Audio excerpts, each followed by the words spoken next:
HiSec BuyBack offers 90% JITA anywhere in HiSec. Simply go to hisec.evebuyback.com, appraise your items, create a contract, and get paid quickly. Nah, you're fine.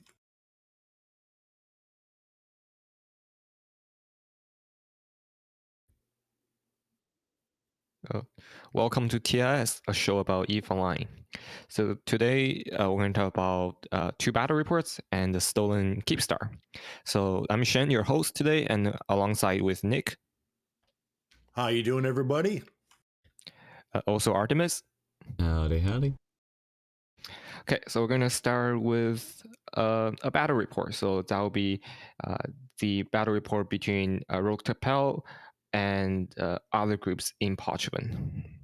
So you can see in this battle report on the left side, that's Rote Kapelle, and on the other side is some, as far as I know, some Pochven groups. So that'll be Epic Wave Corporations and others. So on one side we see a Dreadout, that's the Revelation, and on the other side we see a bunch of Marauders, right? So what's the interesting story behind this, right? Some people ask. Well, that Revelation there, it had capital guns fitted, right? So for dreads, for people who don't know, usually there are 2 ways you can fit, well, 3 ways you can fit a dread, right? It depends on how you fit the weapon. So you have a hardware gun, that stands for high angle weapon gun. So that means those guns are used to kill subcapitals.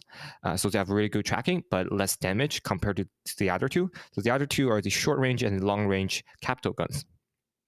Right, so what we are seeing here is a dual gigag pulse lasers. So that's a short range capital gun that Revelations and the Avatar use on its high slot, right? So, but usually those kind of gun has really poor tracking, right? So those since capital ships, they rarely move, right? So they're basically stationary. So there's no tracking issue if you put a capital gun on a capital ship.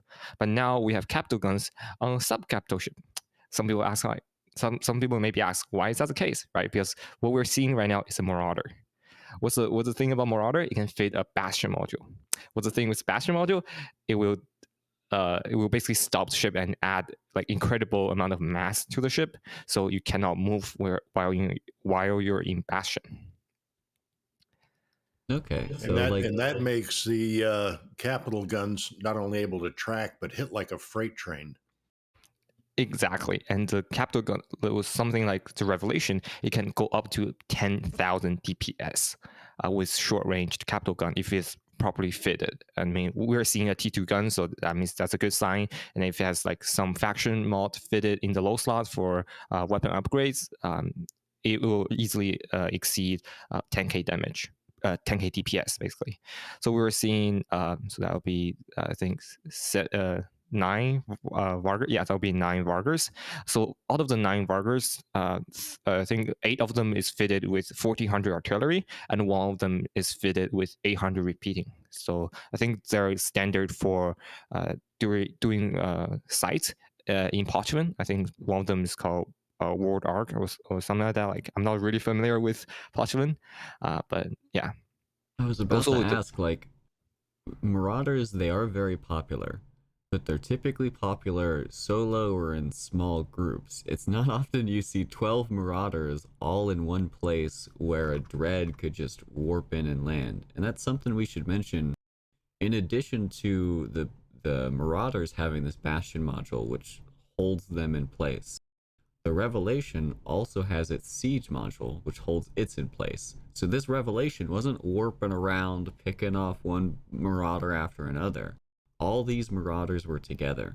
And I think one other thing we do need to mention, Bastion, it holds them in place, but just for 30 seconds. So I think an important piece of this puzzle isn't just that these Marauders were fit with Bastion, but also that they were fit with no prop mod. So Rote Kapelle came in here with a half dozen Sabers, other tackle ships to hold these things down, and they didn't have any prop mods to get out of those bubbles. So even outside of Bastion, they still were barely moving. Their battleships moving at their base speed because they had no prop mods fit, as they were PvE fit to run these sites. So they were all grouped up together, which is insane, 12 Marauders all together. And then they had this Revelation come in with the help of all of his bros in Tackle to come in and hold those Marauders down. Yep, exactly. There's some good. Oh, sorry, but there's some. I'm just looking at some of those ships. The Vargers and Golems that were lost. There's some pricey fits on a couple of them bad boys. So that's good ships, but obviously needing to be replaced now. Yeah, let's talk about replacing. Like, do we honestly think this is a big deal to these Marauder pilots? They're farming world arcs. Those are notoriously high income sites. Do we think these are already replaced dozen Marauders? I'm going to go with a probably half R. And, one of the things I think a lot of folks bring up is that, oh, you're printing a lot of money. Well, no, the real money's in the drops there still. So stuff's got to be taken and moved in order to get paid. So there might be a little lag time involved. Fair enough. So from But the chat, at the same time, if they've been doing this for a while, then I'm sure they've got some pretty fat wallets. So from the chat, we know this is just one guy, I think. It seems like ultra boxing, like multi-boxing 10 to 20 I think 12 Marauders at the same time, which is kind of insane. But I think he has replayed this. This happened before, and he had replaced it all. So I think for him, it's just one of the daily things, maybe. But one thing though, on the Rote Kapelle side, I was actually expecting something like Vindicator or Vigilant. So with Serpentis, their ships, they have really good webs, right? So their webs can hold up to, like, say, 90 or 95% with some abyssal ones, right? So with those ships, especially when you're facing Marauders with no promod, right? They're really slow, and if you put those webs on them, it's basically stationary, and you can easily track them with a capital gun revelation. Good point, yeah. I'm looking at the lost mails for one of the corporations who lost the golems, Epic Wave Corporation, and it looks like the last time they wiped was like literally 2 weeks ago, August 15th, but they were using Lowsec at that point. They hadn't yet gone to Marauders. So it's worth noting, I'm also seeing they're losing a lot of sabers, so I'm wondering if there's something going on here, and I'm hoping folks in the chat might be more familiar with the way Pochven PvE works. Are they using sabers on the outside of their sites as sort of like defensive screening to give their crabs time to run away? Is that what's happening here? I think that's the case, yeah. So I think they're gated. So if you put a bubble on the gate, you can save some time for those. Let's say if they are Lowsecs, then if you open one of the kill mill, I think they have micro jump drive fitted, and I mean a Lowsec from there. For Bastion, for Marauders, or they don't. They don't have a Bastion mod, so they can just align out, right? So with Lowsec can do that. With the Marauders, you can just de-Bastion and then try to align out, right? 30 seconds is not that long after CCP changed it from a minute to 30 seconds now. And a lot of times, those defensive bubbles you're talking about, I mean, they're not going to stop anybody, but they're definitely an early warning to give you time. And that's one of the biggest benefits I've always found with them is, just like bubble in a gate, if you're ratting or whatever behind it, it's just buying you a little bit of time to get safe. So a member of the audience Exactly. asks, can you use bubbles in Pochven? Which is a good question. Pochven is a strange area of space. It's not like the normal HiSec, Lowsec, Nullsec we're used to. Except it is. It is effectively null security space with just some added Triglavian flavor. That's an overgeneralization because there's a lot of standings and strange interactions with the gates. But in terms of what you can do from a crime and punishment perspective with the... What's the term for the system in Lowsec that determines Crime Watch? In terms of the Crime Watch system and your safeties and everything, it's effectively Nullsec, which you can see with the minus 1.0 security status. Yep. And with Pochven, right, it has no local, so that's sort of like Wormhole, and you cannot jump in any capitals, which is sort of non-Nullsec, right? So it's a special place for a lot of people, and Yeah, it's definitely the most unique region in the game right now. I had completely forgotten about that. So this revelation must have been in Pochven back when it was regular space, and then it turned into Pochven with the revelation still inside, and they've been holding this revelation ever since. So if this guy dies, he's not getting replaced. They can replace these marauders, but if this revelation gets ganked, like if Volta starts hunting him now, he can't replace that. Yeah, Exactly. Yeah. I didn't even think about that when I first saw it. I was just sitting there going, "Wow, how'd they do that?" And I was kind of going, pretty clever, Rote Kapelle. I mean, it's a hell of a job. I mean, no way around it. To grab that many marauders at one shot, it's pretty impressive. Okay, now I'm questioning myself. People are asking if you can't construct capitals in Pochven. I am like 99% sure the answer to this is no, but now I want to confirm just so I make sure we're not giving you guys bad intel. Do you guys know? I think it's no too. Yeah. I mean, it would be kind of counterintuitive, right? If you think about it. Um, if you cannot jump in capitals, we can produce one. So I don't think that's the case. I don't think you can produce Yeah. it.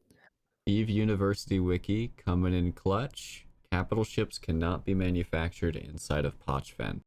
It's also worth noting you can't anchor any upwell structures. So you may recall from previous Talking in Stations coverage, we talked a lot about the old Pochven residents moving out and destroying their own citadels.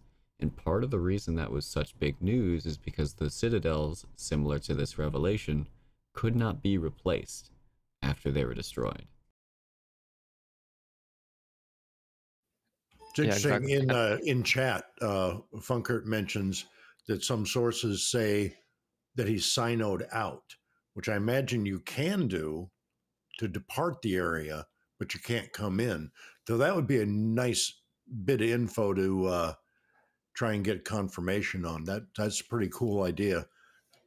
Pull that bad boy out of a station just at the right time, hunt a bunch of marauders, and bail.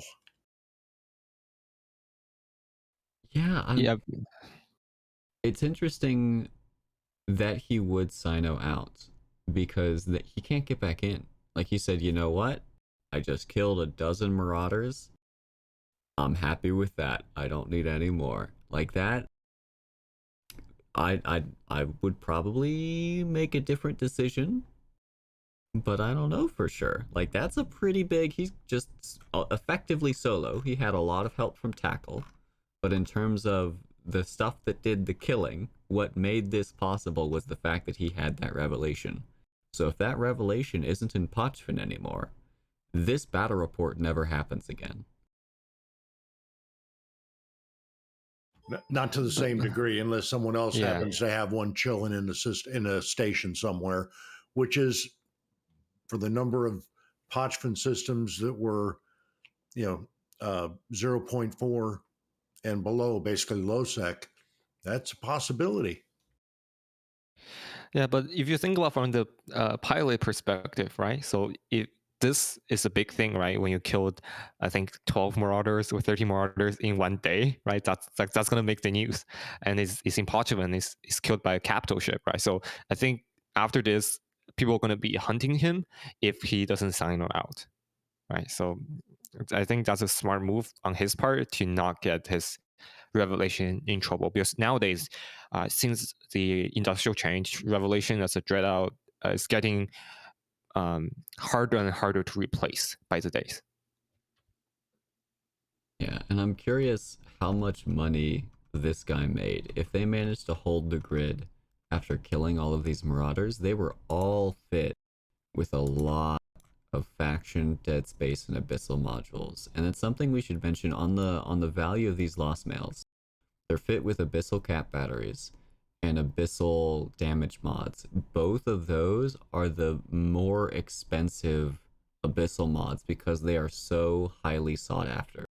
So the issue with that is Abyssal mods are rolled versions of other modules. They effectively have zero value that you can tell on the face of it without digging further into the attributes of the specific Abyssal module. So these mods themselves could be hundreds of millions, if not billions of ISK. I would honestly wager billions given the value of the rest of this fit. So if they manage to get all the loot out of after killing these things, that's a pretty big payday. Yeah, I was also looking at, let's hypothetically say he didn't jump out. Well, that system, which was what, Nalvula, is, not all of the Pochven systems have stations in it. Well, this one does. So he very well could have docked up. There's 2 stations there, still, NPC stations, which are now obviously owned by the Clade, the Perun Clade, if I remember correctly. So he potentially could still be there, but yeah, you're right. Leaving might not be a bad idea. Some folks may want to get a little revenge. Indeed. And it looks like in order to dock in the stations, you have to have greater than minus 0.5. So this revelation pilot can't use that revelation to go farming the Triglavians? Or can he? In order to dock?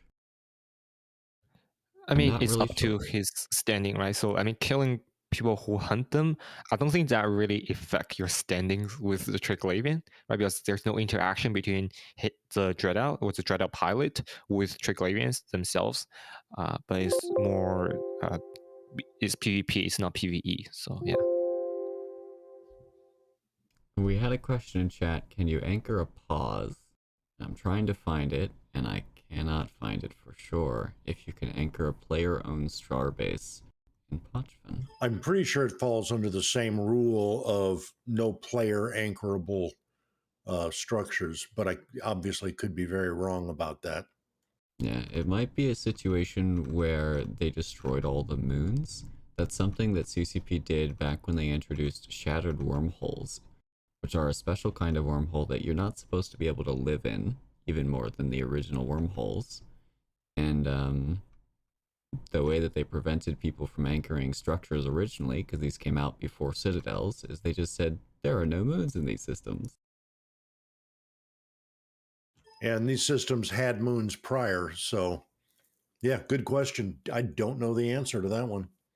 We will do some more digging, and we'll let you know. Great questions. It really goes to show the complexities of Eve and all of the mechanics and why it has such a crazy learning curve. Because even knowing, hey, there are 5 different kinds of space now: HiSec, Lowsec, Nullsec, Wormholes, and Pochven. Like, what does that mean? The old gradient of it just gets more dangerous as you go down. Doesn't fit anymore. It's really getting complex. Yeah. I mean, if you're a returning player and you don't know anything about this, I think this is a good time to mention it.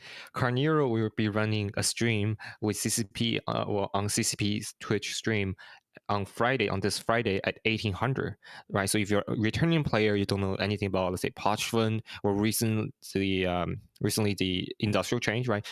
Everything that happened recently, I think Carnero will give you a base review of that at 1800 on CCP's Twitch. That's Friday. Yeah, that's Friday. So I think that's what we have for this topic, and we can move on to the next one, which is a wormhole battle happened between 2 groups. So on one side, we have wolves among strangers, and the other one we have Magla. I don't know how you pronounce that name. So there happens between 2 groups. So one group, so that the wolves among strangers, they brought in Lowsec with some damnations and 2 legions and Balrons and guardians as their logi. On the other side, we have Absolution fleet, right? So Absolution, as people may know, that there is the TE2 Armor battle cruisers, that's what they call the command ships, right? So you don't really see them as fleets. They are usually the boosters, as what we call in big fleets of, let's say, legions or zealots. So it's really unique to see them on a decent number to be fleet, and they are, I think, the main DPS of the fleet as well. So they brought in absolutions with I think 3 vindicators, some legions, and also guardians as their backup. So we are seeing 2 heavy armored fleets fighting each other. I think this brawl lasted over an hour with wolves among strangers coming on top in the East core. So one side lost about 6.13 billion, so that's wolves among strangers, and on the other side they lost about 23.73 billion. Right, so this is a heavy loss on the other side. Yeah, even though you're talking about winning the ISK war, which looks like about a 4-1 on that one, it's also a 4-1 on the ships. 6 ships lost versus 23. So that's they came out on the short end of that one, but it looks like it was a fun damn fight because it's not huge numbers. There's got to be a little bit of maneuver, even though there's some battleships and heavier units in there. I bet the FC's had a lot of damn fun. Yeah, and I gotta mention, if you scroll further down, usually the lower down in the battle report you get, the less influential the ships become, because they get smaller. They go from battleships or capitals, down to cruisers, down to frigates, etc. But in this case, I'm noticing quite a few MGLA, Bifrost, and Maguses, which are the command destroyers, which can effectively come into these wormhole fights, and all of these ships are effectively brawlers. They want to be right next to each other. They want to be close together. And so if you can get one of these command destroyers in to take off half of the fleets, which should all be balled up on the other side, if some of these command destroyers can come in and just take away these 2 nesters, if they can take away the ball of guardians, if they can take away some of the Lowsec and reset their spooling damage, or the Balgorns and allow the friendly ships to start regenning their capacitor again, that could be a huge swing in the way this fight goes. So I am super interested to see, I'll talk a little bit more about it in a second, the video that MGLA produces from this, if they do produce a video, and see how those Bifrosts were used, and more specifically, how Wolves Against Strangers managed to deal with them. It may have really relied on these devoters here to have scrams set up ready to scram them when they came in. But the reason I mentioned video here is that MGLA actually has a phenomenal, like genuinely phenomenal YouTube channel where they produce really high quality videos of their fights. They have some pretty awesome soundtracks as well, which unfortunately I have to mute for the stream. But you can just see from their perspective the various fights that they have. It's very well edited. It's got, like I said, a phenomenal soundtrack. Really cool. I'd highly recommend checking it out. I'll throw a link in the stream and in the description on the YouTube video. But they even provide some context here of like what's going on, how did the fight kick off, and it is just this kind of production quality I haven't seen in YouTube like fight logs outside of the Wormhole community. Hard Knocks used to be really well known for it. Laserhawks did some, but it is like very unique to the Wormhole community where they have super intense small fights, and as a result you get these amazing YouTube videos out them. So definitely worth a binge watch. Yeah, and also for the fitting of the ships, so the Lowsec were fitted with 100 AB, so the 100 MN afterburners, but the absolutions, they were fitted with micro warp drives instead of 10 MN ABs. So I think that's interesting because a lot of times with ships such as legions or zealot fleets who use heavy armors, they're usually fitted with afterburners instead of micro warp drives. But this time we're seeing a micro warp drive with armor fit. So I think that's really interesting. It's really, you hit that very right, because that's very unusual. Most of the armor fleets that I see and have played around, almost always afterburner, because cap is your life there. If I were to bet, I would say that this is done intentionally in order to range or play with the range on the Lowsec. So one strategy you can do if you're fighting Triglavian ships, because of the way their turrets work, where they have a set optimal, no fall off, and their damage spools over time, is you come into close range, you do your close range damage, they're doing their close range damage, but they're not at the cap yet. They're doing probably less DPS than you are because they start off slow. And then they're going to slowly want to ramp up over time. So they want to stay within that close range of you. But if you can outspeed them and get back out of range, you cut their spool off. And they have a choice. They can swap to long range ammo, which means that they're limiting themselves to always doing less damage, or they have to try and get closer to you and close the gap. And so if you have the ability with micro warp drives untackled, mind you, they have to be unscrammed, but if you have that ability to bounce in and out of the Lowsec close range ammo damage range, then you really can throw them for a loop in terms of hampering their ability to apply their maximum damage potential to you.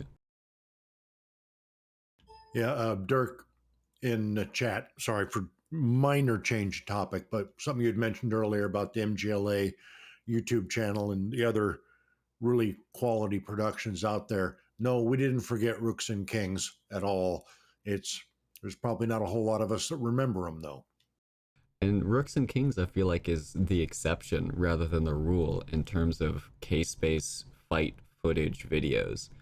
I'm trying to think of other good examples where we've had really good. I know on occasion you'll see some good stuff out of Tickle, who are an Australian Nullsec alliance. They do some pretty good stuff. But generally, and this is just purely my opinion, but in my opinion, the scale of the fights that occur in even Lowsec, but also in Nullsec, and the speed at which they occur makes it so that they don't work well in these sort of fight log videos. It's more difficult for the average viewer to comprehend what's going on from a first person perspective, especially if it's just got like music laid over. You really need a lot more context given to you to be able to understand how it's working, and it's also just generally less interesting. There are a lot more mechanics being utilized to a lot higher levels in these wormhole brawls out of necessity. They have fewer players, they have to really maximize how much they get out of each player. Yeah, that being said, we see a lot of those ships on both sides are very, very well fitted. You see faction mods, you see a bit Dead Space mods, sometimes you see Abyssal mods on them, right? So a lot of times, since they don't have the number, instead of quantity, they're going for quality on each ship. Indeed. Yeah, But I think no matter how you slice it, looks like it was a good brawl. Folks had a lot of fun. exactly. Yeah. I think now we can move on to the last battle report, and I think that's the one that I think is the most interesting battle report that we have of the night, right? So we see, so it's in Genesis, in Mainan, I think that's the name of that system. So if people recall this correctly, I think this is one of the extraction points for PAPI, right? So this is in Genesis, which is on the way out of Delph. So what happened here, huh? Interestingly, so even though you don't see it, but there's one Keepstar was stolen and it was lost. So it started with the fraternity Keepstar getting unanchored because they need to extract the Keepstar and then bring it back home. So they use time, so they warped in a Fernier. So that's what we see on the left side, right? So that's on the fraternity side. But what happened right there was a Razu showed up. I signed up, right? I signed up, and a revelation jumped in, and that revelation was a dread bomb fitted, a dread bomb fit, which means I can kill capitals really fast, right? So I think we explained this earlier, right? So this is the short range capital guns, and the Fernier as a freighter, it counts as a capital ship, right? So it can track them pretty well, and it got killed really quickly. And then White Sky warped in their own freighter, or signed in, or warped in, or signed in one with the other, because it's another rapier. Since I don't have the footage on, I couldn't tell. So it's one with the other. They either warped, I think they signed in another, or warped in another Providence. Yeah, it's worth noting these are T1 freighters. They're not jump freighters, which means that if they can be brought in via a Titan bridge. So it is possible that White Sky lit a Sino and then Titan bridged their freighter in. Same thing with Fraternity. But in terms of getting out, they have to warp out. They can't jump. Exactly, and the reason why they're not using jump freighters is jump freighter has limited space compared to normal freighters. So that means a Keepstar, as big as a Keepstar as a structure, it can only be fitted into freighters, not jump freighters. Right. So White Sky was trying to steal this Keepstar, but it was tackled by Fraternity, and with the Fraternity fleets of Kikimuras and some stealth bombers, it was killed. But the Keepstar was lost in the process. It died in the cargo hold of Providence. Right? Very sad, no. Well, yeah, and we didn't see a kill mill for Keepstar, which is kind of sad, right? Like Keepstar fallen. I think this is one of the what I would call like one of the saddest ways that Keepstar can be lost. I don't know. I'm as a former member of Mercenary Coalition, I am perfectly happy with more people losing their Keepstars this way. Yeah, it's kind of cool when you look at it. It's like, okay, we're going to get our Keepstar out of here, save our stuff.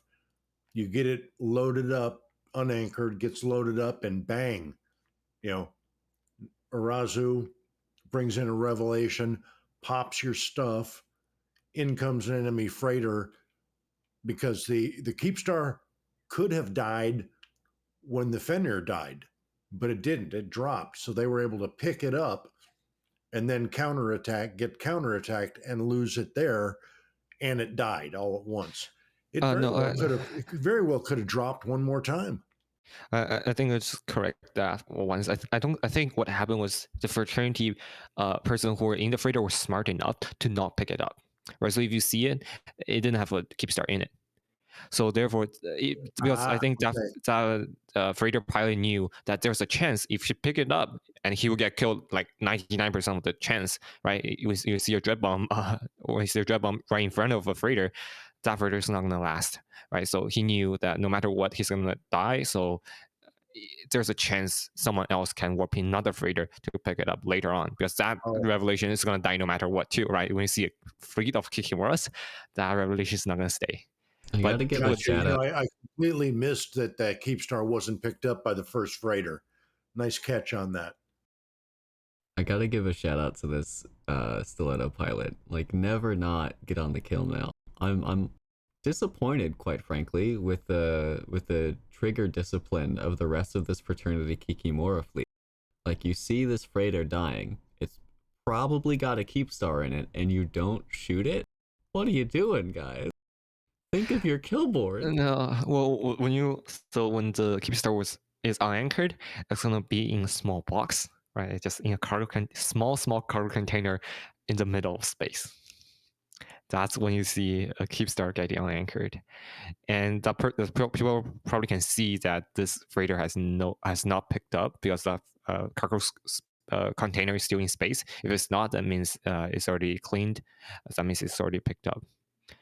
So yeah, but what he didn't expect is White Sky got in another Providence, and then basically tried to steal that, but failed.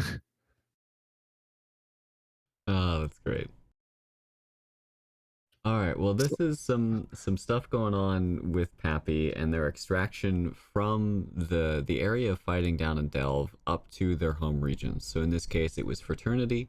They had extracted from the Delve area up to their space in the Tribute Veil the Silent area, but this Keepstar chain was also used by a lot of the other alliances within PAPI, including Test. And Test is notable. I want to talk about them because if you look at Dotland and where Test's new home region is, its Outer Passage, you think, oh my word, Test is next. They're under heavy assault. Look at all of these timers. They are just getting blasted. I can't believe it. But if you dig a little deeper and you go to the timer board, you start to realize, hang on, none of these timers actually belong to Test. They all belong to Circle of Hell, who were the current residents of Outer Passage before Test moved in. So all of this nonsense, even though you see some of these systems, the iHub is owned by Test, those are iHubs that Test has already reinforced and captured. It's not the case that the Test structures are being reinforced, it's that Test is taking over this space. All right, so don't be fooled by the Dotland map. They don't have any solve time. And so let's dig a little deeper, right? You remember a week or so ago, there was this big hoopla over a Fortizar dying, and oh my word, Test can't even defend their structure. So let's dig a little deeper. Let's look at citadels. Here is, let me find it, an Outer Passage. So we had a Fortizar, and then we had an Asterhaus. Both of them died on the same day, August 17th. Our take, or at least my take, I'm not going to speak for the rest of TIS, that this was somebody who screwed up. They didn't think, that, or they thought it would be safe. They didn't bother telling anyone. They didn't prep a defense fleet. And so when the Imperium did their good scouting work, realized this thing was anchoring, they shot it, no contest. Everyone was losing their minds, thinking, oh my word, Test can't even form a defense fleet. And I'm like, guys, this is just somebody screwed up. Chill. If a trend starts to form, then you should be worried. And we are seeing a lot of dead Test citadels, but none of them in Outer Passage. They have not lost another citadel in Outer Passage, at least that's spawned a kill mail. If you happen to know of one that didn't spawn a kill mail, let me know. We can look over and check on refineries as well. That's another big key component. When Test moved into Delve, they launched a crap ton of refineries on the moon so they can start extracting that value. Also, not seeing any Outer Passage loss of refineries. Now, it could be they haven't been anchoring any. That's also another possibility, but they certainly haven't been losing them.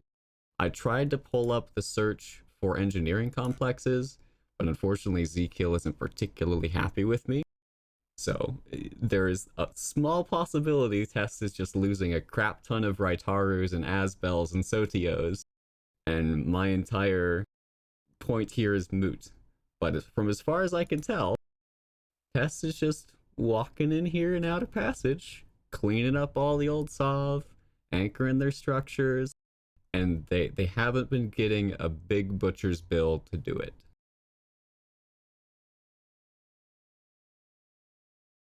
I think one of the other things to look at is with Outer Hell, if I'm not mistaken, was more of a renter alliance, which means they're going to be either relocating, possibly co-locating. Obviously, a deal was cut. The Test gets to relocate to Outer Passage. There ain't a whole lot of fighting. Where's Circle of Hell going to go? Yeah, that's the confusing what are part they going to to me. do? What was the deal? I'm kind of curious what the deal was cut, because this was somebody's rental income, and it's like, give it to Test. What do I get in exchange? Did they buy it? Did they, I'm not saying it's impossible. Not a whole lot of larger groups out in Null are going to give you something out of the goodness of their heart, but that is possible too. Well, I'm not sure that this was a deal was struck necessarily. Under normal circumstances, if there is a willing transfer of sovereignty, the current owners will self-destruct their structures. And so you aren't going to see a timer board full of timers. You aren't going to see a Dotland map that's all lit up like Christmas trees, because it'll disappear, and the new alliance will come in and anchor and toast their own to turn it on. But Test is having to go through and reinforce all of that, which is a whole lot of Sov mining with Entosis. It's a whole lot of spinning your ship around this structure, waiting for a timer to kick down, coming back later, and then having dozens of other nodes spawning throughout the entire constellation that you again have to Sov wand. So something's happening here. It could be that this is a hostile takeover by Test. It could be Circle of Hell is just like, you can have the space. We're not particularly happy about it, so screw you. You have to work for it. I'd love to know more, but this is not the normal way you'd expect this to go down if it was an amicable transfer. Yeah, I think your second hypothesis may hold a lot of water. It's like the folks from the hell side, Circle of Hell, were told, hey, we're giving up your space. Tesla's going to pop in there and you have to leave. And they're like, well, screw it, we'll leave, but you got to do the work to take it. I know I'd be a little salty if I was told to just move out, so I might do something similar. Indeed.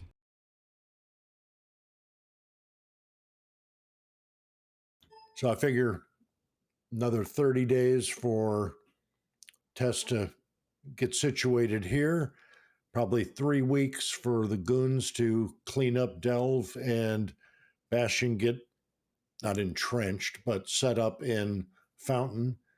And it's like, well, Test is next. Are they going to come for him, or how's that going to work? I'm just curious as hell. As are we all. I think it could shape up to be a pretty interesting winter. I think that's it that we have for tonight. Any last thoughts from Nick? Let's start off with Nick. No, nothing heroic other than my good buddy in Karma Fleet, who's another, that's Tyverson Bison. Just want to say hi and appreciate the note earlier. And what about you, Artimus? I just want to give another shout out to this MGLA YouTube channel. Like, they do truly phenomenal videos, well worth a watch. Even if you don't live in Wormhole space, it's still just fun stuff to watch. Like, a lot of them are recent, which you can go back and you can watch old videos from Wormhole fights, but the UI is kind of dated, the mechanics are kind of dated. These are current fights happening now, and it's really cool. So I'd highly recommend, if you have a few minutes to spare, go and check them out, because they are a real joy to watch. Nice. So today, at least for me, I think that Keepstar died in the Providence cargo was really interesting, right? So you don't see that on kill mail a lot. I think after the big war Shen, ended, be honest though. Be honest. How much are you happy just because you don't like fraternity? Well, that's another question on another day, maybe for another topic. Yeah. But today is August the 26th. It's a Thursday, and goodbye. Good night.